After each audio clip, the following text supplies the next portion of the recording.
Raj Bhavan K ಮುಖ್ಯ ಆಗ್ತಿದ್ದಾರೆ.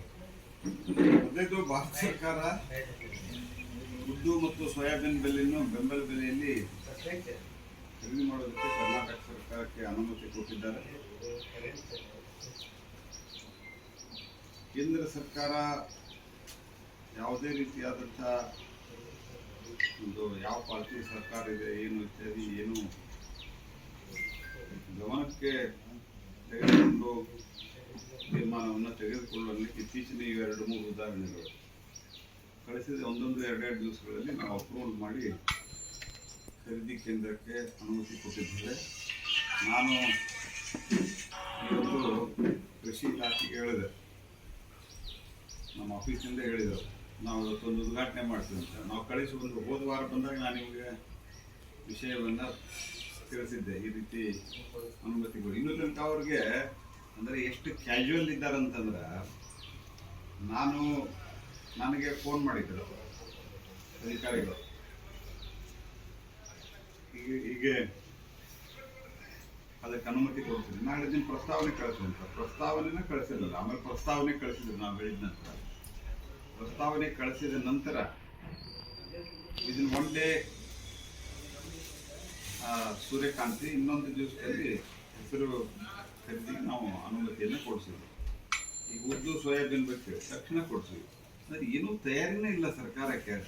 ತಮ್ಮ ರಾಜಕೀಯ ಒಂದು ಡೊಂಬರಾಟದಲ್ಲೇ ತೊಡಗಿದ್ದಾರೆ ಹೊರತಾಗಿ ಯಾವುದೇ ರೀತಿಯಾದಂತಹ ಜನರ ಬಗ್ಗೆ ಎಷ್ಟು ಮಳೆಯಾಗಿದೆ, ಮಳೆಯ ಪರಿಣಾಮವಾಗಿ ರಸ್ತೆಗಳು ಹದಗೆಟ್ಟಿದ್ದಾವೆ, ಅನೇಕ ಕಡೆ ಜನಜೀವನ ಅಸ್ತವ್ಯಸ್ತಗೊಂಡಿದೆ, ಮನೆಗಳು ಬಿದ್ದಿದ್ದಾವೆ.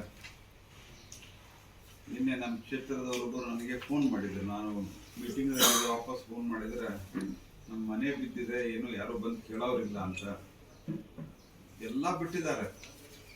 ಹೆಂಗೆ ಕುರ್ಚಿ ಉಳಿಸ್ಕೋಬೇಕು ಅನ್ನುವಂಥದ್ದೇ ಒಂದು ಚಿಂತೆಯಲ್ಲಿ ತೊಡಗಿದ್ದಾರೆ. ಜನರ ಕಲ್ಯಾಣಕ್ಕಾಗಿ ನಿಮ್ಮ 136 ಸೀಟ್ ಕೊಟ್ಟು ಆರಿಸಿದರು. ಈಗ ನೀವು ಯಾವ ರೀತಿ ವರ್ತಿಸ್ತಾ ಇದ್ದೀರಿ ಅನ್ನುವಂಥದ್ದು ನೀವು ಆತ್ಮಾವಲೋಕನ ಮಾಡ್ಕೋಬೇಕಂತ ನಾನು ಮುಖ್ಯಮಂತ್ರಿಗೆ ಮತ್ತು ಡಿ ಕೆ ಶಿವಕುಮಾರ್ಗೆ ಹೇಳಲಿಕ್ಕೆ ಬಯಸ್ತೇನೆ. ಮತ್ತು ರಾಹುಲ್ ಗಾಂಧಿಗೆ ಏನು ಮಾಡೋದು ಸ್ವಲ್ಪ ನೋಡ್ರಿ, ಬಂದಿಲ್ಲ. ಬೇರೆ ಕಡೆ ಏನಾದ್ರೆ ಆದ್ರೆ ತಕ್ಷಣ ಓಡಿ ಹೋಗ್ತಾರೆ.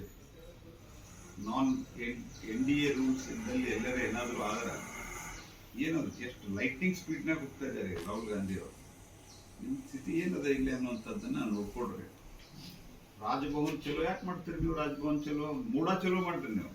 ಹೋಗಿ ಕೂತ್ಕೊಂಡು ತಪ್ಪಾತು, ನಾವು ತೆಗೆದುಕೊಂಡದ್ದು ಮತ್ತು ಕಳೆದ 1.5 ವರ್ಷದಲ್ಲಿ ಇಷ್ಟೊಂದು ದೊಡ್ಡ ಪ್ರಮಾಣದಲ್ಲಿ ನಾನು ಮುಖ್ಯಮಂತ್ರಿ ಆದ ನಂತರ ಅಕ್ರಮವಾಗಿ ನಾನು ಸೈಟ್ ತೊಗೊಂಡಿದ್ದೀನಿ, ಬೇರೆದವ್ರಿಗೂ ಸೈಟ್ ಕೊಟ್ಟಿದ್ದೀನಿ, ನಮ್ಮ ತಪ್ಪಾಗಿದೆ ಅಂತ ತಿಳ್ಕೊಂಡು ಮೂಡಾಕ್ ಒಂದು ಕೈ ಮುಗಿದು ಅಲ್ಲಿ ಕ್ಷಮೆ ಕೇಳಿ ಮೂಡಾಕ್ ಚಾಲೂ ಮಾಡಿದವರು.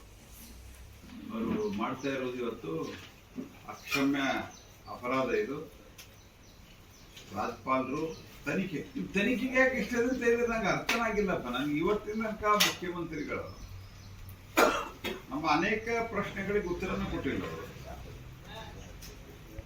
ಅವರು ತನಿಖೆಗೆ ಯಾಕೆ ಕೊಟ್ಟರು? ಅದು ಯಾರೋ ಒಂದಿಬ್ಬರು ವೈಯಕ್ತಿಕವಾಗಿ ಕೊಟ್ಟಂತಹ ದೂರು. ಖಾಸಗಿ ವ್ಯಕ್ತಿಗಳ ಹಿಂದೆ ಯಡಿಯೂರಪ್ಪನವರು ಕೊಟ್ಟಾಗ he should resign henceforth, ಸಿದ್ದರಾಮಯ್ಯನವರ ಶಬ್ದ ಇದೆ ಅವಾಗಿಂದ. ಈಗ ಯಾಕೆ ರಾಜ್ಯಪಾಲರಿಗೆ ಹೆದರಿಸೋದು, ಬೆದರಿಸೋದು, ಈ ಒಂದು ಬೆದರಿಕೆ ತಂತ್ರದಲ್ಲಿ ನಿಂತೊಡಗಿದೆ? ನೀವು ಯಾವ ಬೆದರಿಕೆಗೂ ಯಾರು ಬಗ್ಗಲ್ಲ. ನ್ಯಾಯಾಲಯದಲ್ಲಿದೆ, ನ್ಯಾಯಾಲಯ ತೀರ್ಮಾನ ಮಾಡ್ತದೆ. ನ್ಯಾಯಾಂಗದ ಬಗ್ಗೆ ನಮಗೆ ಸಂಪೂರ್ಣವಾದಂಥ ವಿಶ್ವಾಸ ಇದೆ. ಹಾಗಾಗಿ ನೀವು ಮಾಡ್ತಾ ಇರೋದು ಬಹಳ ದೊಡ್ಡದಾದಂಥ ಒಂದು ತಪ್ಪು ಪ್ರೆಸಿಡೆಂಟ್ ಅನ್ನು ನೀವು ಹಾಕ್ತಾ ಇದ್ದೀರಿ. ನಾನು ಹಿಂದುಳಿದ ವರ್ಗದವಂತ ಮಾಡ್ತಾ ಇದ್ದಾರೆ ಅಂತ ಹೇಳ್ತಾನೆ. ರಾಜ್ಯಪಾಲರು ದಲಿತರು, ಬಾಯಿಗೆ ಬಂದಂಗೆ ಮಾತಾಡಿದ್ರು ನೀವು. ರಾಜ್ಯಪಾಲರು ಅತ್ಯಂತ ಹಿಂದುಳಿದ ಒಂದು ಸಮಾಜಕ್ಕೆ ಸೇರಿದಂಥವ್ರು. ಅವ್ರೇನು ಹೇಳಿದಾರೆ? ತನಿಖೆ ಮಾಡ್ರಿ ಅಂತ ಹೇಳ್ತಾರೆ. ಕಾಂಗ್ರೆಸ್ ಪಾರ್ಟಿಗೆ ಬಿಟ್ಟಿದ್ದೀನಿ ತನಿಖೆ ಮಾಡಬೇಕಾದ್ರೆ ಅವ್ರು ರಾಜೀನಾಮೆ ಕೊಡಬೇಕು ಕೊಡಬಾರ್ದು ಅಂತ. ನಿಮ್ಮನ್ನ ನಿಮಗೂ ಕೇಜ್ರಿವಾಲ್ ಗತೆ ನಾಚಿಕೆ ಮಾನ ಮರೆಯೋದಿಲ್ಲ, ತನಿಖೆ ನೀವು ಸರ್ಕಾರದಾಗ ನಾಚಿಕೆನೇ ಇದ್ದವ್ರಿಗೆ ಏನು ಹೇಳಕ್ ಸಾಧ್ಯ ಇಲ್ಲ. ಹಾಗಾಗಿ ಈ ರೀತಿಯಾದಂತಹ ಒಂದು ವರ್ತನೆ ರಾಜ್ಯದಲ್ಲಿ ನಡೀತಾ ಇರೋ ಕಾರಣದಿಂದ ಎಲ್ಲ ಕಾನ್ಸಂಟ್ರೇಷನ್ನು ಕಾಂಗ್ರೆಸ್ನವರಿಗೆ ಮತ್ತು ವಿಶೇಷವಾಗಿ ಮುಖ್ಯಮಂತ್ರಿಗಳಿಗೆ, ಅವರ ಪಟಾಲಂಗಳಿಗೆ ಅಧಿಕಾರವನ್ನು ಉಳಿಸಿಕೊಳ್ಳೋದು ಮುಖ್ಯವಾಗಿದೆ ಹೊರತಾಗಿ ಖರೀದಿ ಕೇಂದ್ರಗಳನ್ನು ತೆಗಿತಾ ಇಲ್ಲ, ಪರಿಹಾರ ಸರಿಯಾಗಿ ಇಲ್ಲ, ರಸ್ತೆಗಳನ್ನು ಮಾಡೋದು ಬಿಟ್ಟರೆ ರಸ್ತೆಗಳ ತೇಪೆ ಹಾಕುವ ಕೆಲಸನೂ ಆಗ್ತಾ ಇಲ್ಲ. ಈ ರೀತಿಯಾದಂತಹ ವರ್ತನೆ ಇದು ಅತ್ಯಂತ ಅಕ್ಷಮ್ಯವಾದಂಥದ್ದು. ಮತ್ತು ಸಂವಿಧಾನದಲ್ಲಿ ಇವರಿಗೆ ಸಂವಿಧಾನ ತಗೊಂಡು ನೀವು ಪ್ರಮಾಣ ವಚನ ಸ್ವೀಕಾರ ಮಾಡಿದ್ರಿ, ಸಂವಿಧಾನದ ಬಗ್ಗೆ ಗೌರವ ಇಲ್ಲ ನಿಮಗೆ. ರಾಜ್ಯಪಾಲರು ಅತ್ಯಂತ ಒಂದು ವಿನೀತ ಸ್ವಭಾವದವರು. ಇಷ್ಟು ದಿವಸ ಇದೇ ರಾಜ್ಯಪಾಲರನ್ನು ಹೊಗಳಿದ್ದೀರಿ ನೀವು. ಈಗ ಒಂದೊಂದಾಗಿ ಈ ರೀತಿ ಡ್ರಾಮಾ ಮಾಡ್ತಾ ಇರುವಂಥದ್ದು, ನಾಟಕ ಮಾಡ್ತಾ ಇರೋದನ್ನು ನಾನು ತೀವ್ರವಾಗಿ ಖಂಡಿಸ್ತೀನಿ.